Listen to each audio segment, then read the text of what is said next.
So today we have ourselves here the 820-3437. So this will be either a 2013 or a 2014 MacBook Air. This one's in here because it's not charging. The first thing I noticed, there is a little bit of corrosion in our SPI connector right here. That's not good. There's a high chance that we have a corrupted SPI or EFI. This is going to be your PP bus caps.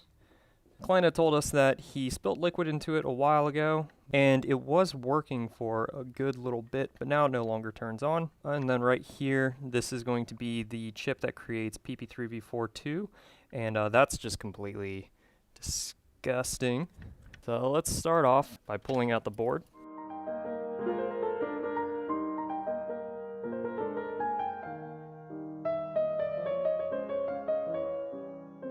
Okay, so we do have a good bit of corrosion on the underside of the board.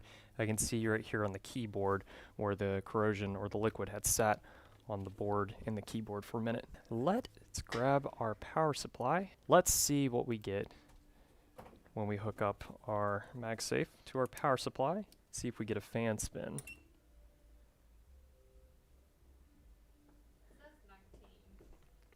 Okay, cool. So it's going down slow then.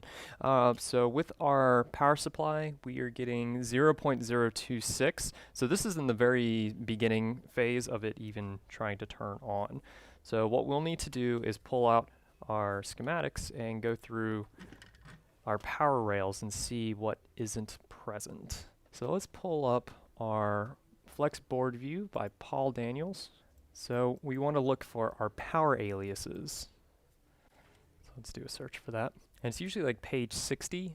Yeah, 62 right here, or sheet 62. First thing we'll want to look at that is definitely destroyed is our PP3V42. There we are. So this is obviously destroyed. We just need to replace this first before anything.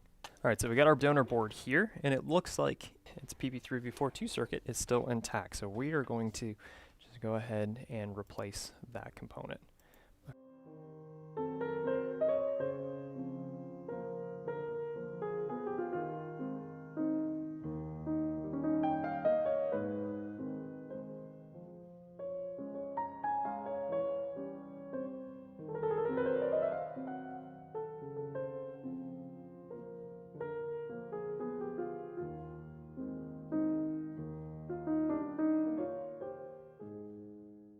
Yeah, that looks a lot better. That's all nice and clean now. So we will replace all this momentarily. We'll need to take it off of our donor board. So here's our donor board. I'm going to take the PP3V42 generator first, and then we'll move those components, the smaller components, over with our micro tweezers.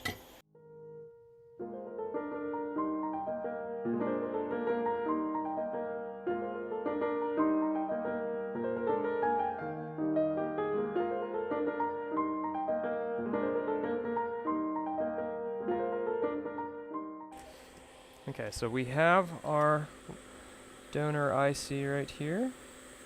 And before I put that down, I need to add some more solder.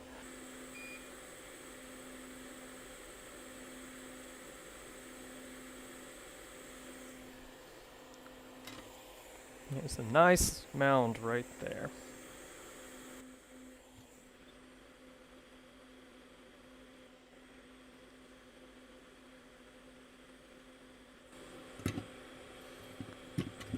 So we have the replacement IC on, and it doesn't look good, so we're going to touch that up with our micro tweezers here.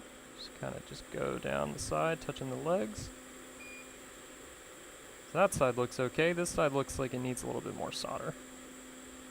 This side looks like it actually needs a little bit more flux.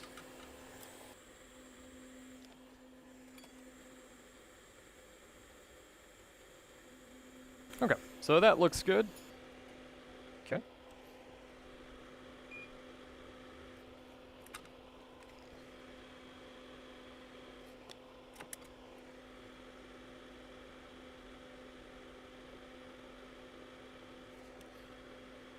Right, we want to put you right here.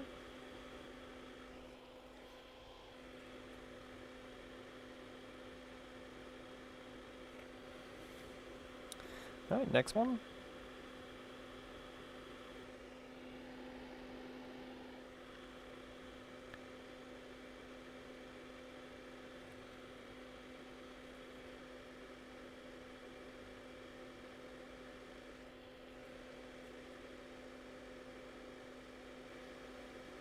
Hands are being a little shaky today.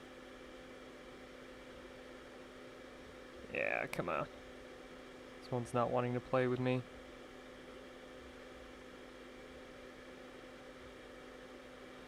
We'll fix that in a minute.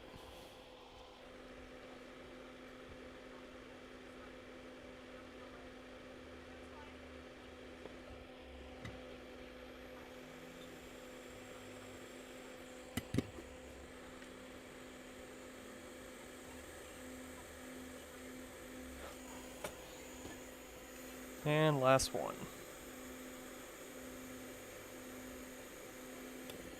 So I'm going to cheat, make this come off a little faster.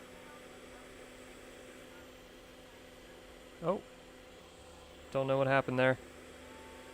Quick changed with the... hit some sort of hotkey. My hands are a little busy, but you're just going to have to believe that I'm replacing this component right now.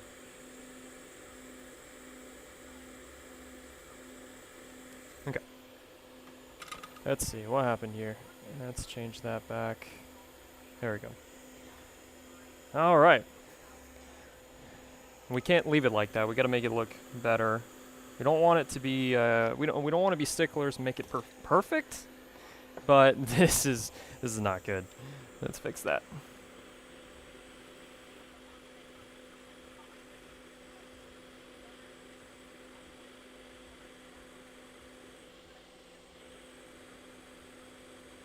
Okay.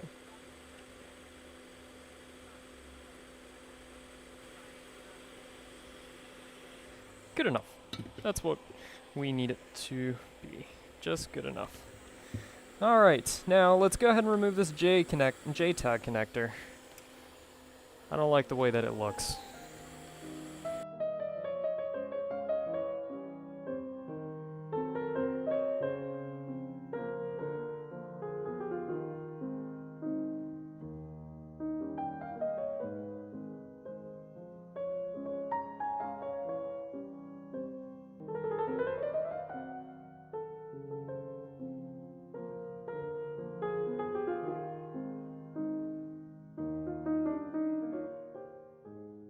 Well, let's see if we did anything at all.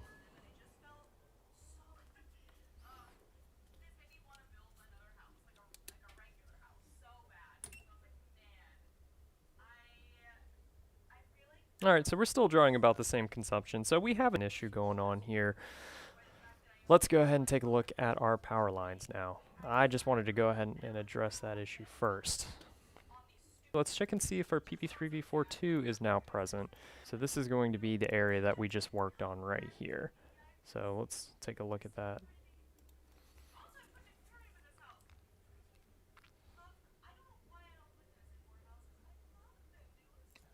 Yep.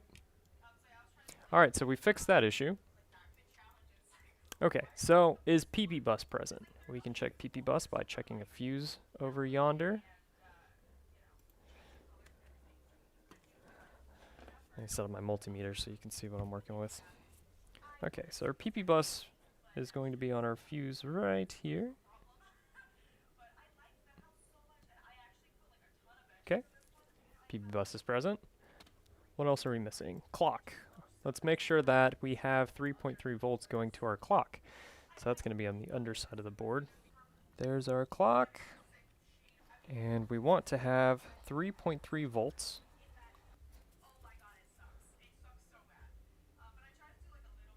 Yep, so that is present. We're getting 3.3 volts. Alright, let's start checking our S rails. So PP5V S5. Right above our SPI or EFI. And we got 5 volts there. That's present. Move on to PP5V S4. Let's check out this one over here around U7600. Do we have 5 volts here? Probably not. Nope, we do not.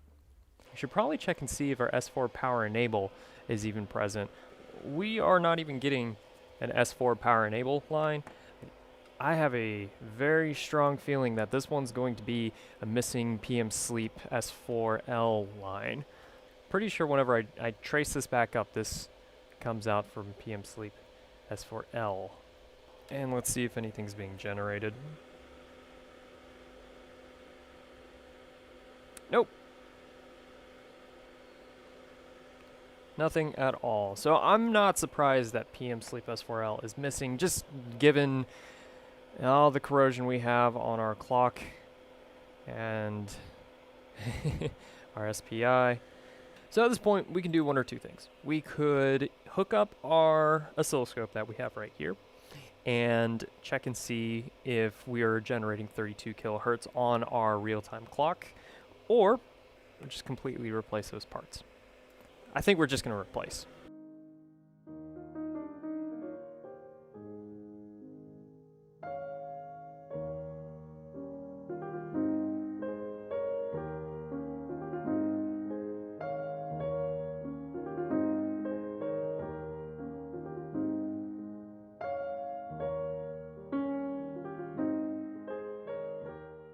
So there is some crud right there on pin 12. And pin 12 is what talks to our PCH. Yeah, because if pin 12 is not talking to our PCH, we're not going to get our PM Sleep S4L. And with that line missing, the entire computer pretty much just doesn't talk. It looks like it's there. It's just hiding underneath some crud. Let's see if we can scratch that crud off.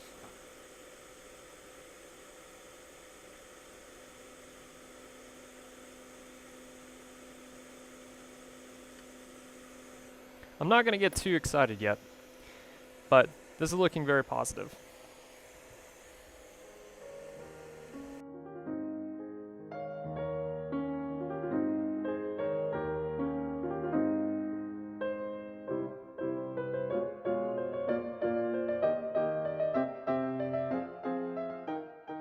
This clock looks fine. It doesn't look like it's been around any liquid.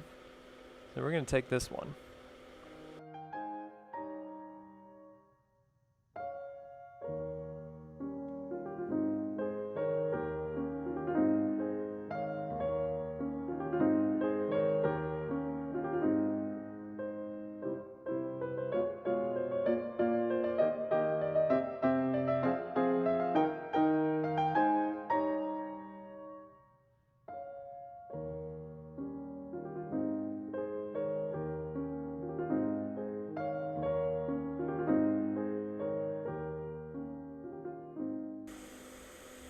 Pin 12 looks nice and solid.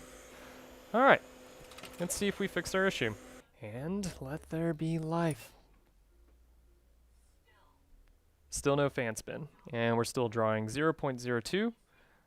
And see, this is why I was trying not to get so confident about it, because PM Sleep S4L repairs they're very difficult to solve. Let's see, we do have stuff here around our SMC that we should probably look at too. And we got a lot of weird stuff around here. We could check and see if SMC Reset L is present. Okay, so that's going to be this resistor, R5100. Yeah, that looks like that had a blowout of some sort too. Okay. So we have, oh, stop that. PP3V42_G3 hot is what turns on our switch, our SMC reset switch. And right here, R5100 is what sends, it's like a pull-up resistor, and it sends, I probably said that wrong. But anyways, this needs to be present in order for SMC Reset L to be there. And let's check and see if that actually is putting out the right 3.4 voltage. And we are getting 3.3. 3.42. That looks so bad. Let's turn off the power supply. I'm going to put this into ohms, and this says that it's supposed to be 100,000 ohms. We're getting 29 kilo ohms, and just to make sure that is correct, let's look at R5100 on this board. It's getting 100 kilo ohms. This is only resisting 29 kilo ohms. Let's go ahead and replace that.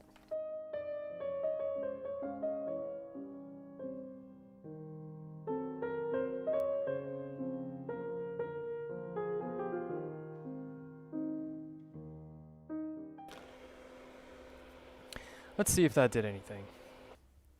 Okay, let's see what we have. Still getting about 0.2. And it's fluctuating. Well, 0.02. Definitely something going on down there. That actually looks like that took a good bit of damage. Let's take a look at that underneath the here on the screen. Mojo SMC debugs mux. Interesting. I wonder if this has anything that's messing up our SMC. Is it possible that this is putting our SMC into a debug mode? Well, let's see if the repair we did, moving that component, did anything. This one's very, very interesting. Okay. Yeah, still 0.2. Well, let's check and see. It says it's a low signal. Well, let's see what's going on here.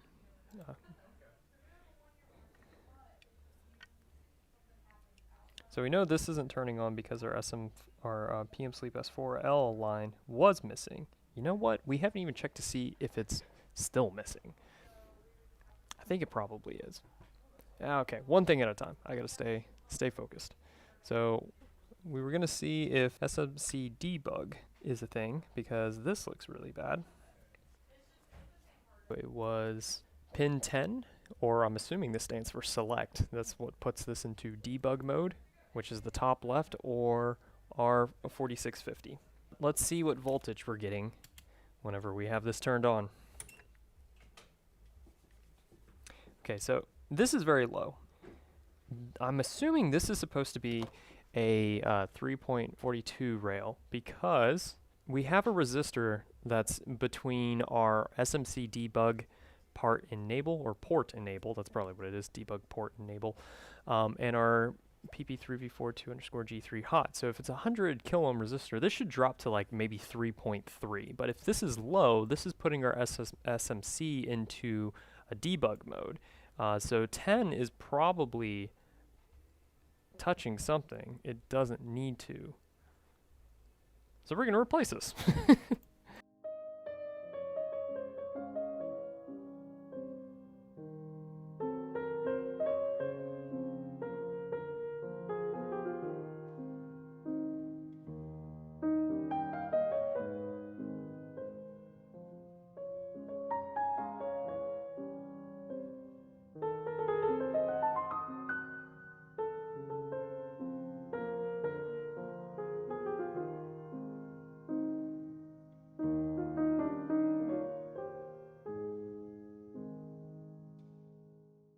So before we were getting a reading about 0.2 on the SMC debug part enable low. Let's see what we get now. Alright, so this is even lower. 0.004. Did we do something wrong? Or is it supposed to be that low? I mean, it's a debug port. I don't feel like it's supposed to be that low. Alright, let's look at that again. We definitely changed a voltage here. But was it a good move? 0.004. That's on this side. Yeah, PP3V42, so that's present. And just to make sure, do we have a short? No, we do not. We do not have a short. So this is pulling all of...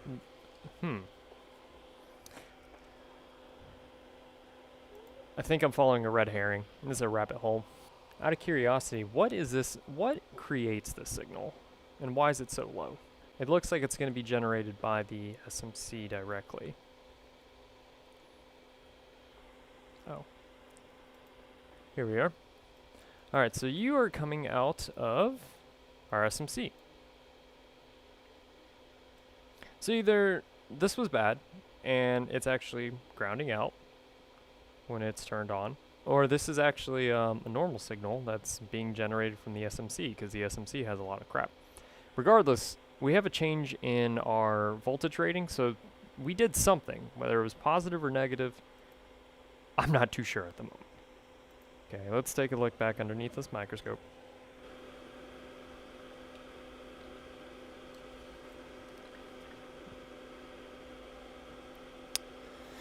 Okay, let's take a look back at this one. So this was U3210. We know U3210 is a 3.3 volt HV power mux, and it was missing an S4 power enable line, so that's why we didn't replace it, because it wasn't even getting turned on. Okay, well, that was pin 5. Well, let's just poke pin 5 and see what we get. Yeah, we're still missing a signal. SM power enable is still missing. S4 power enable is still missing. So we can't really address this issue until we can get SM4 power enable. And looking at this looks like this is all for Thunderbolt anyways. And then we have some crud around our backlight, but the device or MacBook should still turn on without backlight, so that's not our issue. We're still missing a few things. Okay, what about you? U3510. Bluetooth. Not really too concerned about Bluetooth at the moment, but if this was grounding out PM Sleep S4L, you know, I didn't check that much. That could be a possibility. So PM Sleep S4L has a resistance of only 1,000 kiloohms. I'm going to use a donor board here to confirm if that's supposed to be the case. Yeah, this is reading the same thing, so I guess that has to be normal. Keep looking. You know, all this stuff looks like crap. We have corrosion around all the spots that PM Sleep S4L is missing, is generated by. Like we're missing, our BIOS looked pretty bad, our clock definitely looked bad, and then around our SMC looks pretty bad.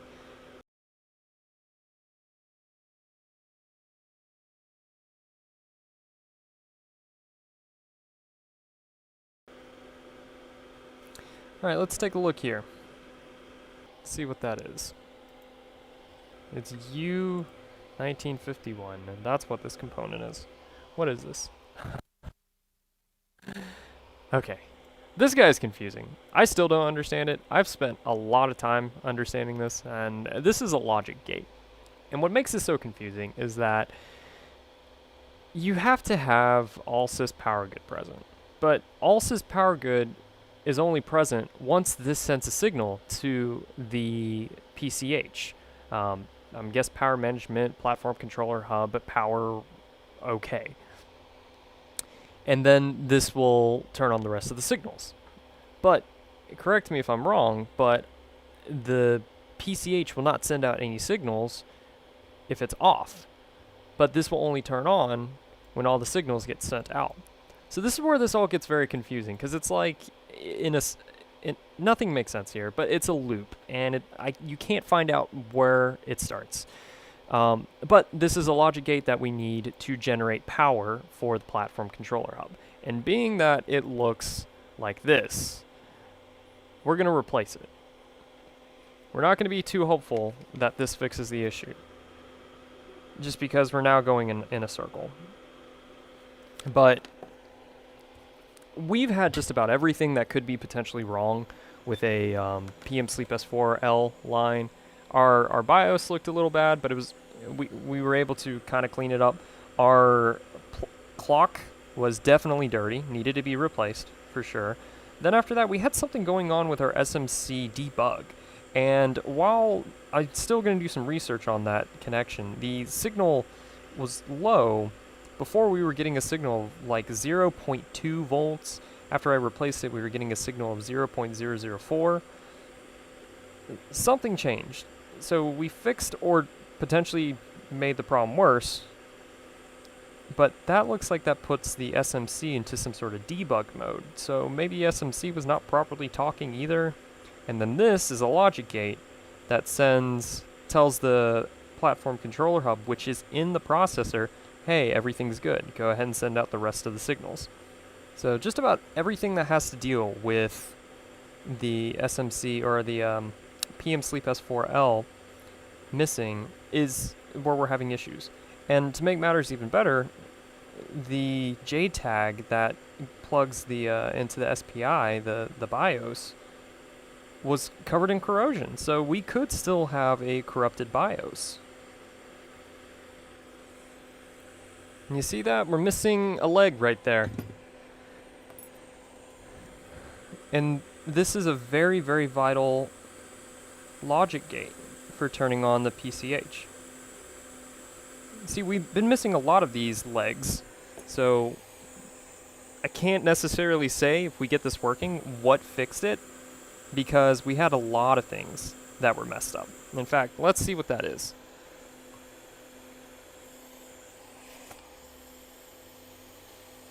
That's pin 8. Pin 8 is our power. Our PP3V42, that seems to be consistent. Our PP3V42 was very messed up, so we repaired that, and it seems like everywhere that it's plugged into, that line just got too hot or too corroded and just messed everything up. Alright, let's get our donor board so we can replace that logic gate. And this one looks much better.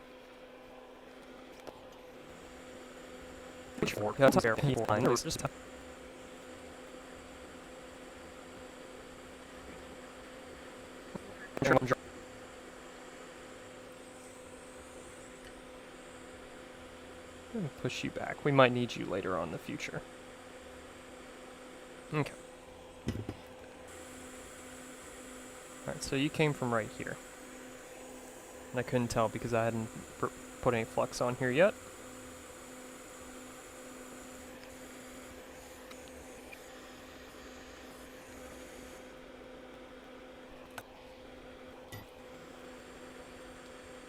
Put this in its home.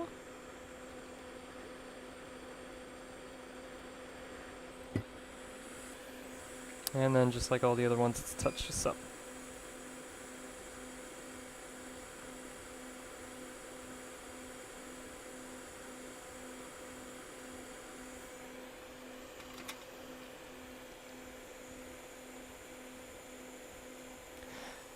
So we'll find out here in just a second if that fixed the issue. But just to kind of go back over everything that's been done, we noticed immediately that we had some gunk in our SPI. Our SPI JTAG connection, I'm sorry, what shouldn't be there. Then our PP3V42 generator was just completely gone. We then looked at our our real-time clock generator, and the part that went directly to the PCH was really disgusting. After that, we replaced an SMC, well, we didn't do that just yet, but we did an SMC debug component, a switch that I've never seen before. I'm going to do some more research into that. We also went ahead and we replaced, what was it? I can't remember, but it was on the top part of the board. Needless to say, we were missing or had something really disgusting on our PCH power work generation signal. So, moment of truth. Let's find out if this works. If it doesn't work, I'm going to have to time out for a second to check up on a data recovery. Please work. The screen's off, so I can't check. We have a fan spin, and we are pulling normal power. Let's see. Here comes the second fan spin. And let's see if we get a third fan spin. 3. Please stay solid. That was it. All right. Now, clearly there was a whole bunch of other stuff going on. Clearly there was a whole bunch of other stuff going on here around like our Bluetooth that we're going to take a look at here. But now that we have addressed the lack of booting issue, we are going to do tests on the rest of the board. Hopefully the BIOS is still working, because this could be booting up but just staying at a blank screen. But long story short, liquid damage had killed the PP3V42 underscore G3 hot circuit. God, that's a mouthful. Which also had killed part of our clock, which sent a signal to the PCH, platform controller hub in the CPU. And then we also discovered that our sysallgood, or our power management, I'm assuming that's what it stands for, power management PCH power OK signal, which goes to the CPU, was completely destroyed. Our logic gate was destroyed. So that is a working board. If you've actually been sticking around watching this stream, thank you so much for watching. I'm sorry for the parts that we had to step away just to help out other customers. But if it's been informative, please let me know. I'd like to continue videos, more streams. Streams is easier since we run a business and I don't have to edit them. But thank you as always. Have a great one. Bye.